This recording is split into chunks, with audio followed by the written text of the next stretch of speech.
Salut les gars, j'espère que vous allez bien. J'ai envie d'initier un petit vlog lecture pour cette semaine. On est déjà jeudi. C'est pas grave, en fait j'ai commencé Pêcheur ce lundi. Ouais, non, mardi. Bref, on s'en fiche. J'ai commencé L'Anneau du Pêcheur, qui est le dernier livre de ma pile à lire pour le carême. Et pour l'instant, j'adore. J'ai un peu de mal à m'y plonger parce que je ne sais pas. Je peux pas vous dire pourquoi. J'ai l'impression de pas avoir beaucoup de temps pour la lecture en ce moment. Je pense que j'essaye de faire trop de choses à la fois. Mais du coup, bref, mon objectif, vu que je pars très vite en vacances, bientôt, dans une semaine, j'ai tellement hâte.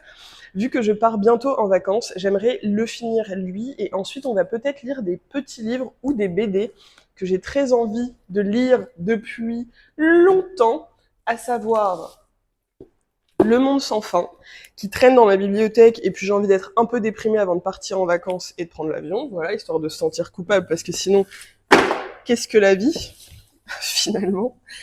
Peut-être j'ai envie, je crois, en ce moment de relire Aldo Brando, dont je vous avais parlé, dont je ne me souviens plus trop, mais j'avais adoré les dessins, j'avais trouvé qu'ils étaient absolument jolis. C'était joli, ça se passe au Moyen-Âge, je suis toujours dans ma mouvance Moyen-Âge, le livre que je suis en train de lire se passe au Moyen-Âge, et vraiment, j'avais beaucoup aimé, donc je pense que je vais relire ça. Et puis, après, mon rêve, en ce moment, et c'est pour ça que je l'ai gardé sous plastique, c'est d'enfin lire L'Arabe du futur. J'avais acheté l'édition intégrale que je trouve absolument magnifique, donc je vous laisse l'observer avec la petite couverture en tissu et les petites fesses de vache derrière. C'est un mammouth, mais ça reste une BD. Ce livre a gagné le Grand Prix d'Angoulême 2023, c'est pas rien.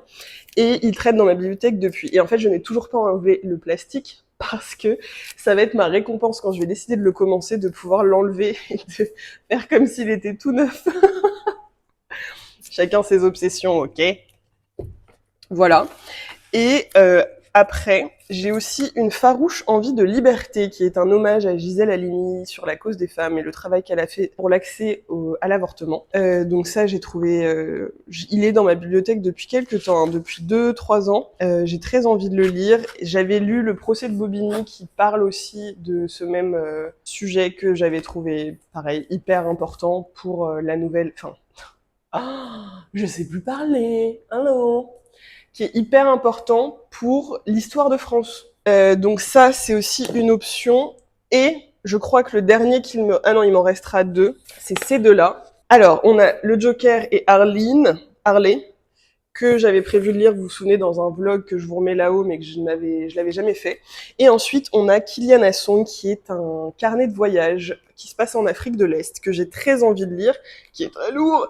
Et en fait, je me dis que en lisant toutes ces BD, je vais faire un peu de place pour deux nouvelles BD. Et ça, c'est super. Enfin, un peu de place. Pas physiquement, parce que clairement, elles sont toujours dans ma bibliothèque. Et ça prend de la place. Mais on a des placards, donc c'est pas grave. Mais voilà, c'est un peu mes projets lecture pour la semaine qui vient. Je pense que ce week-end va être extrêmement tranquille parce que j'ai beaucoup bougé ces derniers temps, donc il est temps de se poser.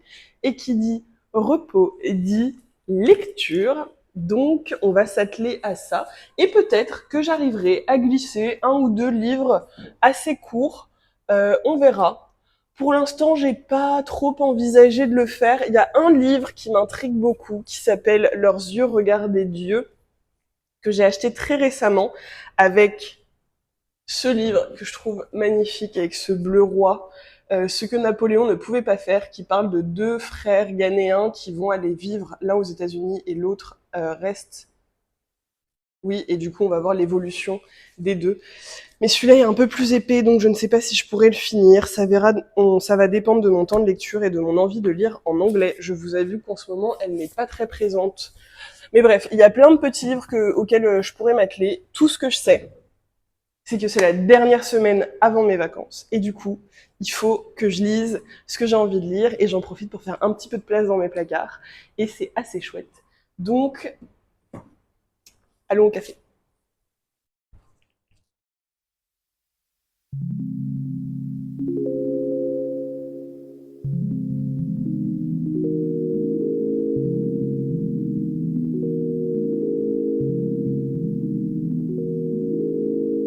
Salut les gars, je voulais vous faire un petit point d'étape sur cette lecture impromptue et surprise, j'ai envie de dire, parce que quand on est expat, souvent il y a des gens qui partent, et quand ils partent, ils nous laissent des livres. Donc on peut avoir parfois des surprises dans nos bibliothèques, et notamment celui-ci, L'Anneau du pêcheur, donc que je lis dans le cadre de ma pile à lire mars-avril pour le carême 2025, puisqu'il tourne autour de la papauté, et qu'à cette période, comme j'ai déjà dit, j'aime bien lire des livres qui tournent autour de la religion et des croyances, et je me régale. Alors c'est vraiment hilarant pour moi parce que c'est pas du tout un livre vers lequel je me serais tournée en temps normal. Je ne connais pas Jean Raspail, je n'achète pas ce genre de livre. En plus, c'est vieux, c'est en francs le prix derrière, pour vous dire. Donc voilà, mais alors, l'histoire est juste fabuleuse. En fait, on se retrouve au XIVe siècle, fin du XIVe siècle, à l'époque où l'Europe a eu 2 papes. En fait, comme c'est écrit ici... Tac. Donc Urbain VI à Rome et Clément VII à Avignon, qui avaient été élus tour à tour par le même collège de cardinaux, ce qui a créé un schisme dans l'Église catholique et qui est le cœur de ce livre parce que on part du principe que ces 2 papes, qui sont plutôt légitimes, vont en fait créer 2 branches filiales, si on peut dire, de papes. Et ce que j'adore, mais j'adore au Moyen-Âge, c'est-à-dire que le pape, Clément VII, donc le pape d'Avignon, va clairement dire ok, moi je prends mes petits bateaux et je vais récupérer mon siège à Rome, ce que je trouve hilarant parce qu'aujourd'hui ça n'arriverait plus jamais. Et en parallèle de cette histoire qui nous est racontée au XIVe siècle, on a aussi une enquête qui se passe au XXe siècle, fin du XXe, où on suit ce qui semble être l'héritier de Benoît XIII. Je vous ai dit une ânerie tout à l'heure, c'est pas Clément, c'est Benoît qui a pris son bateau. Et donc là, on a l'air de suivre l'héritier de Benoît XIII qui va en fait, les héritiers qui ont perpétué cette lignée papale et qui est en route pour Rome. Et là arrive Monseigneur Cassini, personnage étrange, presque secret, qui va suivre cet homme et on ne sait pas trop si on lui veut du bien ou du mal. Alors, je ne vous en dirai pas plus parce que si vous avez envie de lire l'histoire, peut-être que vous avez envie de découvrir des choses, sachant que c'est une enquête. Mais franchement, je trouve ça super bien écrit et en fait, ce qui me fait rire, c'est que l'auteur, je le trouve ultra cynique. Donc, je voulais vous lire un petit paragraphe juste pour que vous voyez un peu le style si jamais ça vous intéresse. Il a la baraka, ce pape Cosa, tout au moins dans la première année de son pontificat. À défaut de spiritualité, dont il est totalement dépourvu, il possède un flair politique sans défaut, c'est-à-dire une insigne fourberie et un vif esprit de décision qui se traduit par un manque absolu de scrupules. Et en fait, il me fait trop rire parce que... mais quel cynisme et quelle moquerie en permanence contre des personnages que l'auteur trouve clairement à côté de leur rôle ou de leur devoir. Donc je trouve ça vraiment excellent et ça me fait beaucoup rire quand je le lis. J'ai vu qu'il y avait aussi une amorce de réflexion sur l'avenir de l'Église catholique dans le monde moderne qui est attribuée à Jean-Paul II. Mais bon, là je sais pas à quel point c'est réel. En tout cas, c'est intéressant aussi de voir ces réflexions poindre dans le livre. Mais franchement, je me régale. J'ai trop envie de lire la suite et la fin, mais il me reste quand même pas mal de pages, donc j'y vais tranquillement. Je me fais plaisir, mais vraiment, c'est une pépite, j'adore. Et c'est ce livre avec la controverse de Valladolid qui m'ont enfin permis de me remettre de ma petite panne de lecture ou de mes lectures compliquées, je trouve, du mois de mars. Donc le mois d'avril commence sous de très bons augures.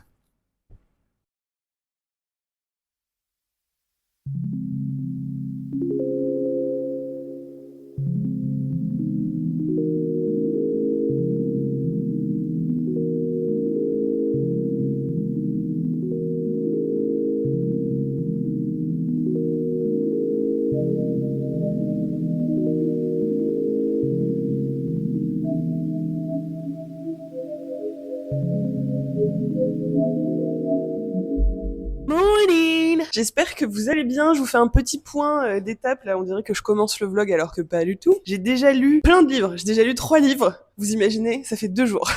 Alors, j'ai fini L'Anneau du pêcheur de Jean Raspail, j'ai trouvé ça fameux, j'étais attachée au personnage, j'avais envie de savoir où l'histoire allait, c'était bien écrit, le rythme était parfait et j'étais vraiment immergée. c'est entre l'histoire et la réalité, mais j'ai trouvé ça génial. Déjà, j'en ai beaucoup appris sur l'histoire des 2 papes et même des 3 papes qu'on a eu en France et en Italie, enfin en Europe en fait, sur les guerres intestines au niveau du Vatican et puis comment ça a joué aussi sur les différents rois en France, en Allemagne. Donc vraiment, c'était trop cool. Je suis trop contente. Et voilà. Donc ça, c'était mon premier bouquin. Et du coup, pour rester dans une ambiance moyenâgeuse, comme je vous le disais, j'ai voulu relire Aldo Brando, qui me traînait dans la tête depuis quelques jours, semaines, et j'avais complètement oublié l'histoire, et en fait, en relisant, je me suis replongée dedans en 2 secondes, et je me suis rappelé à quel point j'avais adoré. Je trouve ça marrant, mignon, c'est un peu violent parce que ça reste le Moyen-Âge, mais les dessins sont juste fameux, les jeux de lumière pour mettre en avant certaines expressions du visage ou certains personnages, c'est vraiment très bien fait. La conclusion est adorable, et c'est vraiment une BD que je recommanderais pour un enfant qui est un peu renfermé sur soi-même, qui hésite à aller parler à l'extérieur, qui a pas trop d'amis, ou pour un adulte qui est dans la même situation. Et pour les autres qui sont un peu plus extravertis, peut-être pour les comprendre, mais c'est vraiment très mignon, il y a plein de petites leçons de vie et tout, donc j'ai beaucoup aimé. Et après, enfin, après avoir lu la première partie des Pensées de Marc Aurèle, désolé, le livre est vraiment sale, il y a 2 ans, je crois, j'ai enfin lu la suite parce que j'avais détesté, en fait, les livres 1 à 6. J'avais trouvé ça... En fait, ma conclusion, c'était... C'est un journal intime, c'est pas censé être lu et ça se voit. Mais là, j'ai essayé d'y mettre un peu plus du mien. Déjà, je suis hyper ravie de l'avoir fini, puisque comme ça, c'est fait. J'ai surtout bien noté ce qu'il essaye de développer et j'aime beaucoup en fait sa façon de voir les choses. D'abord, il considère que l'humain est bon, ce qui est aussi ma façon de voir les choses, donc j'adore. Il part du principe qu'on fait tous partie d'une cité. Bon, c'est plus facile à l'époque parce que le monde était plus petit, entre guillemets, on connaissait moins de gens, mais donc qu'on est tous citoyens d'un même endroit et du coup que comme on juge les autres, il faut juger soi-même, que de toute façon ça ne sert à rien de rabaisser les autres parce qu'on fait tous partie du même ensemble. Et après, j'ai beaucoup aimé aussi ce truc de se dire, ok, ne pas prendre de conseils des personnes qu'on n'a pas envie de devenir, ne pas envier quelqu'un qui est dans une position ou qui a une réaction qu'on n'envie pas, et surtout accorder de l'importance essentiellement à ce que nous pensons de nous-mêmes et du coup ne se laisser envahir d'émotions fortes, qu'elles soient négatives comme la colère ou positives comme pas le narcissisme mais le fait d'apprécier les flatteries. Je trouve que c'est intéressant, c'est difficile à mettre en place et ça peut rester appréciable, mais je trouvais ça intéressant en fait sa façon, et je trouve qu'il est assez rigide, donc c'est pour ça que je trouve que c'est un peu réaliste. Je trouve que c'est peu réaliste, mais j'aime bien les idées qu'il développe et il a vraiment une approche très tolérante en fait de chacun. Après, il faudrait voir en termes d'époque, etc. Mais vraiment, j'ai beaucoup aimé ses pensées, donc super petite lecture. Je ne sais pas ce que je vais lire après. On verra. Pour l'instant, c'est l'heure du barbecue parce que c'est le week-end. Et puis, on verra ce que ça donne pour la suite. Je vous reprendrai plus tard. Salut les gars, j'espère que vous allez bien. Et on dirait l'introduction de ce vlog alors que j'essaye de le terminer. Alors, je n'ai pas du tout eu le temps de poser les yeux sur un livre à part pour lire une 40aine de pages dans les derniers jours. Donc franchement, la seule update que j'ai à vous faire, c'est que j'ai écouté un livre parce que j'ai passé pas mal de temps en voiture. Et je voulais dire merci au narrateur, dont je n'ai pas le nom, mais je vous mettrai le lien en description. Donc c'est un homme qui lit extrêmement bien, qui a un podcast, enfin c'est pas lui qui a le podcast parce que le podcast a plusieurs lecteurs différents, mais j'ai adoré la lecture qu'il a faite de Belle Amie de Guy de Maupassant. J'ai entendu parler de ce livre grâce à La Nuit sera mot, qui est donc un créateur de contenu qui parle de beaucoup de littérature et qui a en ce moment une édition qui est un livre, un mois un classique, donc il a 12 classiques pour 2025 et celui qu'il a lu le mois dernier, c'était Belle Amie. Et j'ai trouvé ça fantastique parce que j'étais à ce moment-là en train de l'écouter et il l'a résumé en disant que Duroy, le personnage principal, allait tout faire pour arriver à ses fins. Et je ne pourrais pas mieux dire. Franchement, ce gars est un arriviste né. Il ne recule devant rien pour obtenir ce qu'il veut. Il a 25 coups d'avance sur tout le monde et j'ai adoré le détester. C'est une enflure. Ce mec n'a aucune valeur, aucun principe. Il ne pense qu'à lui, à son argent, à sa position et à son pouvoir. Mais c'est ça qui rend l'histoire absolument fabuleuse. Malheureusement, les personnages principaux, à savoir les personnages féminins, ne sont pas très intéressants, à part le personnage de Madeleine Forestier, duquel j'adorerais avoir une réécriture de ce classique de la littérature française. Pour vous en dire un peu plus, on va suivre l'histoire de Georges Duroy, qui est un jeune Français issu de la campagne normande, qui a des parents qui parlent le patois, et qui va monter à Paris après une guerre, et qui va se retrouver sans le sou. En se baladant dans Paris, il va tomber sur un de ses anciens amis du front qui va lui expliquer comment gagner de l'argent et comment gravir les échelons sociaux. Et à partir de là, cet homme ne reculera devant rien. Quand je dis rien, c'est rien pour gravir l'échelle sociale et en arriver là où il a décidé d'arriver. Et plus il va monter dans l'échelle sociale, plus il va en vouloir. C'est un peu une critique de l'avarice. C'est un peu plutôt ce livre est presque une personnification de l'avarice, de l'envie, de la colère parfois, et je pense qu'il a les 7 péchés capitaux en lui qui sont en train d'exploser. Ce livre est très bien écrit. La narration, encore une fois, a été absolument fabuleuse et je ne comprendrai jamais comment on fait pour écouter des livres audio fois 2, 3, 4, 5, 6, surtout quand on a des narrateurs aussi bons que celui-ci. L'histoire se prête très bien à être écoutée. Je ne sais pas si je l'aurais autant apprécié avec ma voix, je ne sais pas si j'aurais autant pris de plaisir et le temps de changer de voix pour chaque personnage, de mettre l'intonation. C'était très théâtral la façon dont ça a été lu, donc c'était vraiment génial. J'avais des scènes en tête et il y a 2 scènes qui m'ont particulièrement marqué. La scène de l'avant-dernier chapitre, donc du 9e chapitre de la partie 2, qui est extrêmement violente et qui m'a glacé les sangs. Donc je n'en dirai pas plus, mais là j'étais vraiment choquée. Et sans cette scène, j'aurais presque cru à de l'amour entre certains personnages, mais là pour moi ça devient vraiment de la manipulation, de la soumission, de la domination. Il y en a beaucoup dans ce livre. Et ma scène favorite, c'est la première scène de la 2e partie, qui est la scène que j'appellerais du miroir, et qui en fait est une mise en abîme de toute l'histoire et de son éternel recommencement. Et je ne sais pas si vous faisiez ce jeu quand vous étiez plus jeune, si vous aviez l'occasion d'avoir 3 miroirs et de mettre votre tête au milieu et de voir qu'en fait on vous voyait à l'infini et que l'histoire se répétait. Pour moi cette scène c'est vraiment ça, et je l'ai trouvée absolument divine, très bien décrite, très bien écrite, et c'était juste fantastique. Une écoute incroyable, une histoire à lire et à relire. C'était la première fois que je lisais, écoutais du Maupassant. Ça m'a vraiment donné envie d'en découvrir plus de cet auteur. Et je ne peux que vous recommander cette excellente lecture, franchement,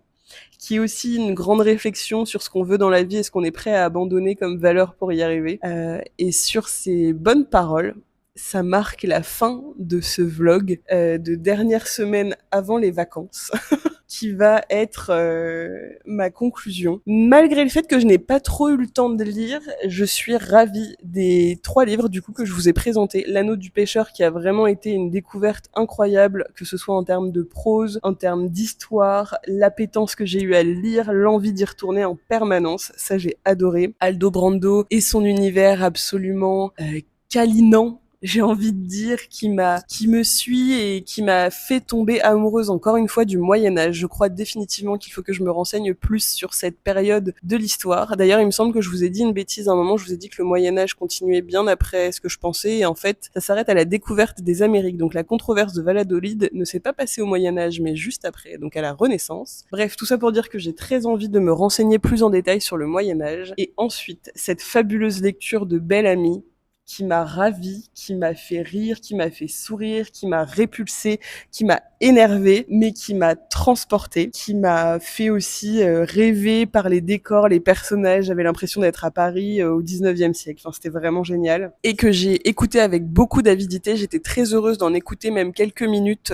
chaque fois. Donc, je suis repartie sur une très bonne pente de lecture et j'espère que les vacances seront généreuses avec moi. Je vous souhaite une très bonne semaine, un très bon week-end. N'hésitez pas à me partager en commentaire toutes vos lectures de ces derniers temps qui vous ont marqué, qui vous ont donné envie de lire. Si vous avez des recommandations, notamment sur le Moyen-Âge, encore une fois, ou sur la fantasy. J'ai très envie de lire de la fantasy, et notamment d'ailleurs, je tiens à lui dire merci au travail de Lorraine de l'imaginaire des mots, qui a un rythme de lecture effréné.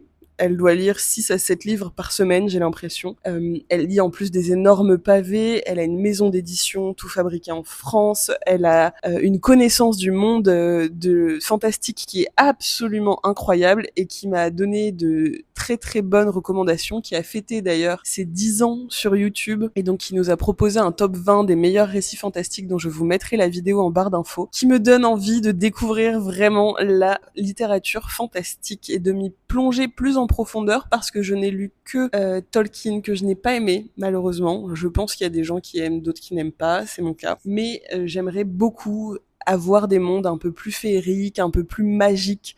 Et je sais qu'il y a différents univers, qu'ils soient modernes ou anciens, donc j'aimerais bien me tourner vers quelque chose de médiéval ou de russe, on verra ce que ce sera, mais en tout cas, j'ai de grandes envies de ce côté-là. Je prends toutes vos recommandations. J'espère que le printemps se passe bien par là-bas ou que la saison des pluies s'amorce avec frénésie, passion et fraîcheur. Je vous laisse à vos lectures. Merci pour l'écoute. N'hésitez pas à vous abonner et on se revoit très vite. Bye bye!